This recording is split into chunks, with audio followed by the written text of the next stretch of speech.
Otep à tous, bien-aimés frères et sœurs, un membre de la Chambre des représentants américains, l'équivalent d'un député chez nous dans le système francophone. Il est venu à Kinshasa il y a quelques semaines, Monsieur Ronny Jackson. Et il est venu rencontrer le président Tshisekedi. Et le président Tshisekedi, la presse présidentielle l'a présenté comme étant l'envoyé spécial de Donald Trump. Et monsieur a été reçu en grande pompe comme un patron, comme si c'est lui qui allait décider sur les accords États-Unis-RDC. Après là, monsieur est allé rencontrer Vital Kamerhe, le président de l'Assemblée. Après, il est allé rencontrer l'église congolaise, la Senko.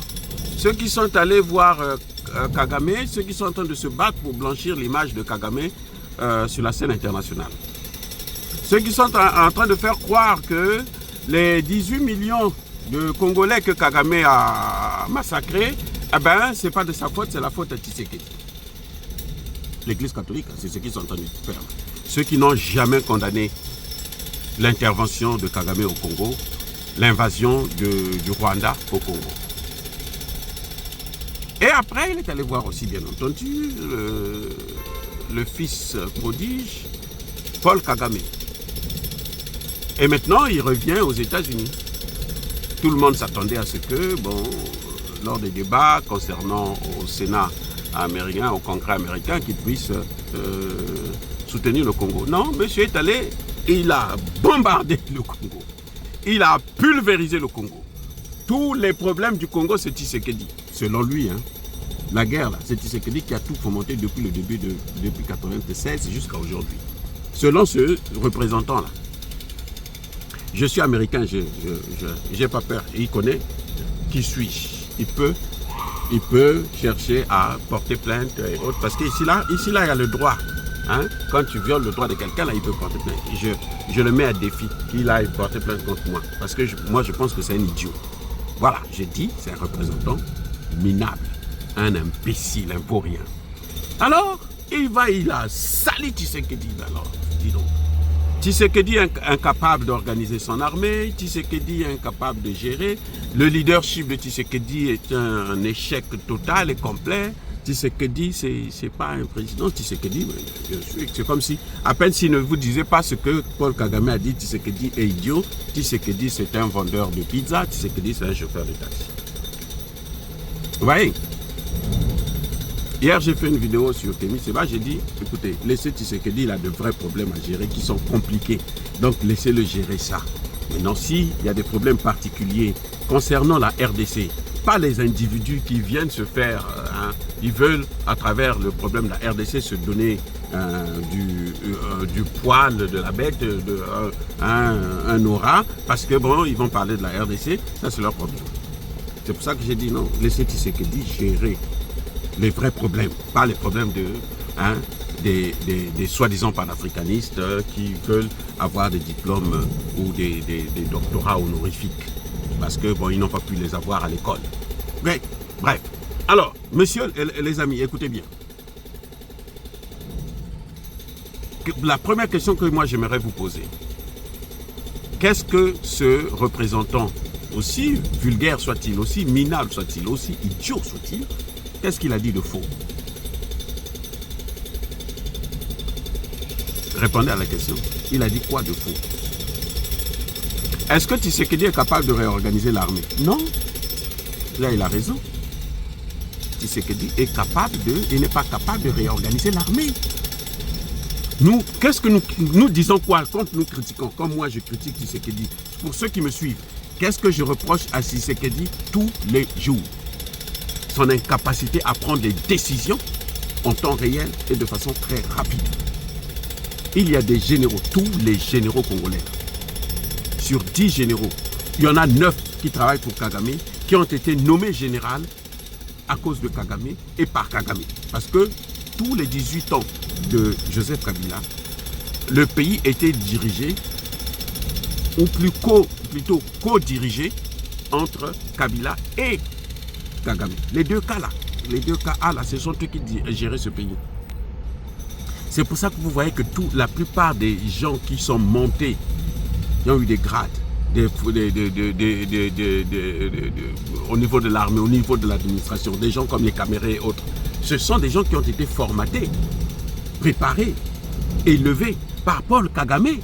Ils lui sont redevables. Et nous disons ça tous les jours à Tshisekedi. Nous le lui disons tous les jours. Tshisekedi ne veut pas écouter. Il continue à travailler avec eux. Il continue à les caresser dans le sens du poil.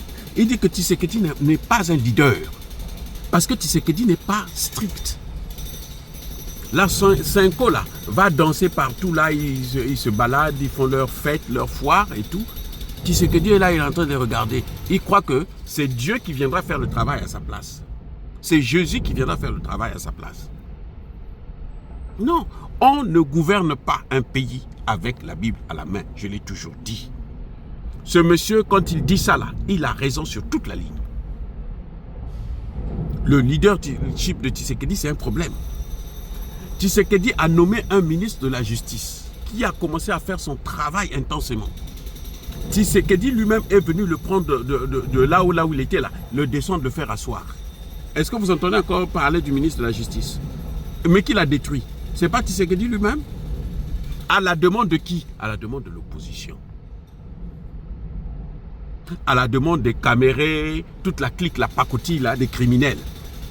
Parce qu'ils ne veulent pas être un jour atteints par le travail, la justice.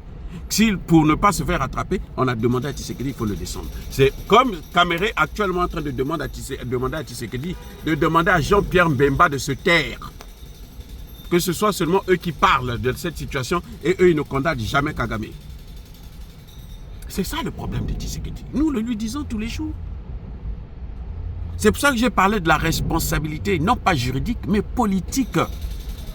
Politiquement parlant, Tshisekedi est lui-même responsable de ce qui est en train de se passer. Parce qu'avant même de venir au pouvoir, là, il devrait avoir connu déjà les problèmes qu'il allait rencontrer. Et devrait déjà avoir planifié un programme. Vous voyez, quand Donald Trump arrive le premier jour, là, il signe près d'une centaine de décrets présidentiels. Vous croyez qu'il a fait ça le même jour? Non, ça a été travaillé pendant les 4 ans quand il était en train de militer. Quand il se préparait, il se dit, dès que j'arrive, voilà ce que je veux faire. Tshisekedi n'a pas fait ça. Maintenant, nous, on lui dit tous les jours, écoute, fais ceci, fais ceci, fais cela. Il ne peut pas. Est-ce que le monsieur l'attend? Il a raison de critiquer Tshisekedi. Il a raison sur toute la ligne. Arrêtez de voir en Tshisekedi que des bienfaits, alors que Tshisekedi est un être humain qui commet des erreurs. Ça, c'est son talon d'Achille, c'est son point faible. L'incapacité à prendre les décisions en temps réel. On a parlé de la maison militaire pendant plusieurs années. C'est seulement maintenant que Tshisekedi essaye de voir un peu comment il faut faire. L'armée congolaise a un problème, le renseignement. Tshisekedi n'est pas capable de changer ça, de modifier ça. Alors, vous voulez qu'on fasse quoi? Qu'on ne dise pas qu'il a un problème avec son leadership? Il n'est pas comme l'autre, certes. Paul Kagame, lui, quand tu fais ce que font les Camérés, il les aurait déjà zigouillés. Il serait déjà zigouillé tout de suite. Il ne tarde pas. Mais attends, celui qui est à l'origine du génocide rwandais, c'est Paul Kagame. Un dossier est en train d'être ouvert à l'étude là, actuellement aux Nations Unies. On va voir si Jackson Roni là, pourra changer ce dossier-là aussi. Il pourra dire que non, il n'y a pas eu génocide au Congo. On va voir s'il va pouvoir le faire. Mais la responsabilité de Tshisekedi, c'est ça. Deuxième responsabilité de Tshisekedi qu'il faut pointer du doigt, c'est le fait que Tshisekedi reçoit tout le monde. Pourvu que tu sois le coderme, tu sois en veste, ah ben, il doit te recevoir. Il est disponible pour eux. Un président ne doit pas être disponible pour n'importe qui. Écoutez-moi bien. Quand il s'agit des Africains, si moi je parle, je peux aller passer 1 an au Congo démocratique, je ne verrai jamais Tshisekedi. Un occidental, quand il arrive, pourvu qu'il soit, la peau est claire, là, le même jour, il va le rencontrer. Tshisekedi sera disponible. Vous avez déjà entendu que non, il y a tel journaliste que Tshisekedi n'a pas reçu, il y a tel homme politique que Tshisekedi n'a pas reçu. Le Parlement européen envoie des dizaines de représentants de petits voyous qui viennent pour venir endormir les Congolais. Vous avez déjà entendu Tshisekedi dire non, moi aujourd'hui je ne vous reçois pas. Il est lui-même responsable. C'est ça son leadership. L'autre a dit, il vient, il est sénateur. Il est mandaté par personne. On le reçoit comme s'il était le président des États-Unis. C'est normal qu'ils disent que mais, ces gens-là, ils sont bêtes. C'est normal. Ne vous leurrez pas, les amis. Mes frères congolais, arrêtez de penser que quand quelqu'un vous critique, allez, ça y est, puisqu'il ne faut pas vous critiquer. Non. C'est justement quand on critique comme ça qu'on doit tirer les leçons. Demandez à Tshisekedi de ne plus être disponible pour n'importe quel voyou. Vous avez vu le président Tchani, madame, comment on l'appelait là, celle qui a détruit, qui est à l'origine de la guerre en Ukraine. Elle était la deuxième personnalité du secrétariat d'État américain. Elle est venue au Niger. Le général Tchani a refusé de la recevoir. Elle a passé 2 jours. Elle a ajouté un autre jour, 3 jours. Il dit, je ne te reçois pas. Si ce n'est pas le président Biden, je ne reçois personne. Je suis président, je reçois le président. Le ministre des Affaires étrangères s'est déplacé. Il est venu au Niger. Il dit, le gars Tchani dit, non, moi, je n'ai pas besoin de le recevoir. Et il est reparti bredouille. Il dit, allez rencontrer votre homologue, le ministre des Affaires étrangères. Pourquoi un ministre des Affaires étrangères va me faire asseoir pour venir me donner des leçons? Elle va te faire boire là-bas. Voilà. Mais Tshisekedi est toujours disponible pour tous ces imbéciles. Il faut qu'il arrête avec ça. Ça, Jackson Ronny là, c'est un représentant qui ne vaut absolument rien. Il n'y a rien qu'il a fait ici aux États-Unis là, où on va dire, bon, tel projet de loi, c'est lui qui a sorti ça. C'est pour ça qu'il vient là-bas. Et quand il vient là-bas, on lui donne de l'argent. Kagame aussi lui donne de l'argent. Kagame a plus donné certainement. Et puis bon, lui, il est parti avec Kagame. Il soutient Kagame.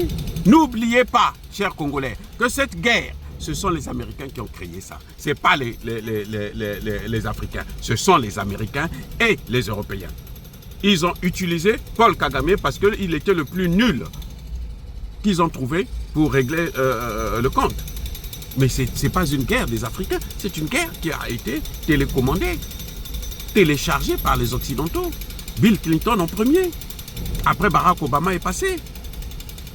Donc, Tshisekedi doit prendre maintenant ses responsabilités. 1. Pour ne pas recevoir n'importe qui. 2. Pour réorganiser son armée et son administration. Virer tous ces voyous, ces généraux de merde qui ne font que salir l'image du Congo, insulter tous les Congolais. Voilà le vrai problème. Et ce que le monsieur a dit, c'est une vérité implacable. Maintenant, dans une autre vidéo, je vais vous donner le contenu maintenant. On va analyser le contenu ou les conséquences de ce que lui il a dit. Soyez bénis, abondamment bénis par le Dieu de Kémite et par nos ancêtres angélisés. Vive l'Afrique éternelle, j'ai dit et j'assume.